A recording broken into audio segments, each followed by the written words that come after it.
Κοντά μας έχουμε και τον πρόεδρο της Ομόνοιας Σταυρούπολης, τον Νίκο τον Γιαννουκίδη. Νίκο, καλησπέρα. Καλησπέρα. Πες μας λίγα λόγια για τη δουλειά που κάνετε εδώ στα τμήματα υποδομής. Η δουλειά την ξεκινήσαμε πέρσι. Εμείς πέρσι που αναλάβαμε η παλιά διοίκηση, βρήκαμε 30 παιδάκια. Προσπαθούμε σιγά σιγά να το οργανώσουμε τα τμήματά μας. Αυτή τη στιγμή έχουμε κοντά στα 90 παιδάκια όπως είναι, αλλά έχουμε 5 τμήματα, δεν έχουμε το τμήμα των νέων. Προσπαθούμε εδώ με παιδιά της γειτονιάς. Ποιοι είναι οι στόχοι για τη δουλειά που κάνατε, η φιλοσοφία σας και για ποιο λόγο δουλεύετε σε αυτές τις ηλικίες?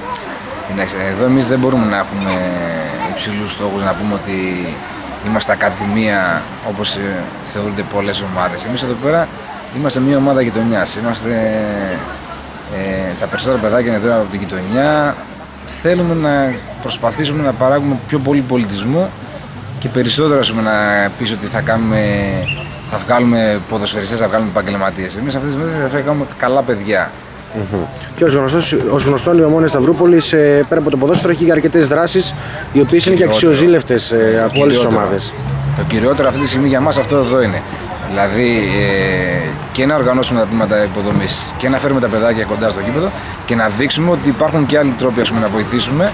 Δεν είναι μόνο το ποδόσφαιρο, υπάρχουν και άλλοι τρόποι που μπορούμε να βοηθήσουμε, να κάνουμε και άλλα πράγματα. Έχουμε κάνει κοινωνικό παντοπολείο, έχουμε κάνει μερίδες, έχουμε κάνει αιμοδοσία και όλα αυτά εδώ στη συνεργασία με τους γονείς και τα παιδάκια. Και φαντάζομαι στο μέλλον θα συνεχίσετε να το κάνετε με τον ίδιο ζήλο και... Θέλω να πιστεύω ότι θα συνεχίσουμε. Όσο είμαστε εμείς εδώ θα προσπαθήσουμε. Ωραία, σε ευχαριστούμε πολύ. Εγώ σε ευχαριστώ. Να είσαι καλά.